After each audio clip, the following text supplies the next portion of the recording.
I got a phone call yesterday, and it seems there was a cold front that came through a few days ago, and there was a man and his son out for a backpacking trip, but they got caught in several inches of rain and weren't prepared for that type of conditions with their gear. So their sleeping bag and tent and everything got wetted out, and the older gentleman was borderline hypothermic. So they decided to ditch one pack and then come all the way out to the trailhead. For their own safety, he felt that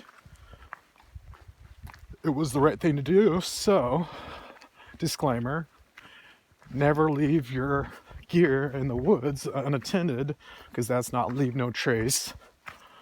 But anyways, so I'm going to do an 18-mile day today and then throw it in my backpack, his pack, and all the tent and bear canister, etc., and then haul it back out for him. So we'll see how today goes. It should be interesting. I'm very light going in. I got my hauler set up like a elk hunter or deer hunter would use, and then it's gonna wrap up and engulf the 72-liter backpack that's out here in the woods, and I'm gonna carry it back. So it'll probably be around 50 to 60 pounds with all the wet gear, bear canister, food, and etc. So that should be interesting. Good training, that's for sure. Nature's gym.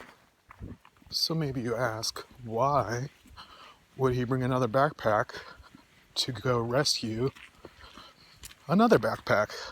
Well, there's a few reasons.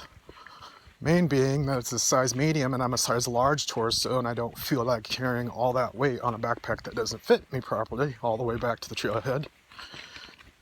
And a secondary consideration would be that when you leave gear in the woods and then it has smell of food and other things in it, there's a chance that critters got to it and shredded it or damaged it. So I'm not guaranteed of what condition that the backpack will be in. So I didn't want to have to worry about it. And then another thing, lastly, is that the backpack that I'm carrying is rated up to 100-pound load, and it carries 50 pounds very comfortably. So I don't feel like carrying a backpack that doesn't have the proper frame for that weight. Why not, if I'm just day hiking, live the life of luxury?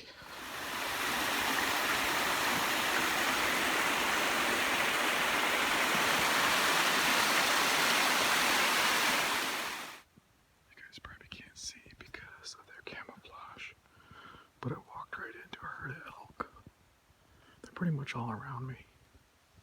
I just have to watch out for the bull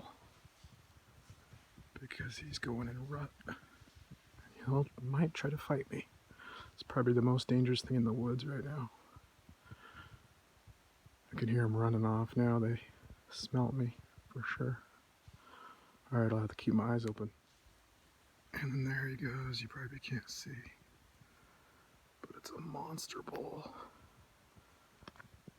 He crossed about 10 yards in front of me, but he's not interested. He's out of here. He's not interested in fighting today. This is one of my favorite parts of this trail. You're coming along, it's all plush and green, and then you come around the corner, and then it's boom. It's like a bomb went off.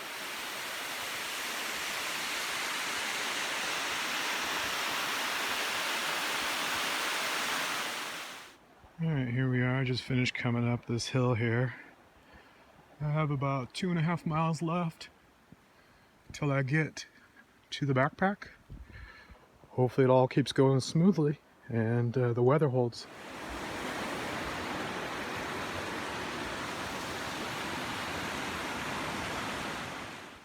Alright, there's the stuff I'm rescuing.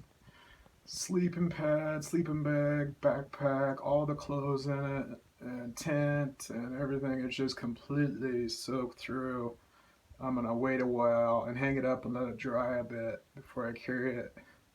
And field strip it, repack it, and then put it in my backpack. So we'll see how it goes. Alright, got my pack ready to engulf this Osprey backpack. It's 80 liter, but I have it field stripped down and repacked. So I'd say it's about 40 to 50 pounds, but I haven't really picked it up yet. We'll see. Alright, like an anaconda. Backpack swallowed this Osprey. And now I'm ready to get back down the trail. We'll see how it goes after I throw it on my back. Alright, we're moving again. Definitely a lot slower when you don't have just a day pack. I'd say this is between 50 and 60 pounds on my back right now. His sleeping bag, fully soaked. He had 2 or 3 extra pair of clothes, fully soaked. He had a tent that was soaked inside and out. I let it hang for about 45 minutes and gave it lots of shaking, but still couldn't get it 100% dry. And then I'm not sure on the details of his trip, but the bear canister was 95% capacity full of food.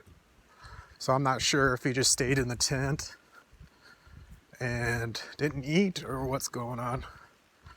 But definitely heavy. But it's all good training. Gets the heart pumping. So we'll see how it goes. So far the weather's holding. A few clouds had some sprinkles pass through, but nothing terrible. This is actually perfect hiking weather. Nice and cool, with a little mist coming through once in a while, and the forest is completely soaked from the storms before, so smells delicious. You can smell all the different types of trees and the evaporation of the moss and different plants. Can't beat it. I was sitting here getting some water and taking a little break. And I was thinking while I was walking about what the viable lessons are in this scenario. I don't know the gentleman's situation, but what I do in the wet season would be 2 trash compactor bags inside the backpack. The lower trash compactor bag has my sleeping bag and my sleeping clothes that are dry, watertight. And then the top one has my extra layers, camera, or whatever you want to keep dry in a second bag. That way, no matter what happens, even if you fall in the river, you are going to be safe.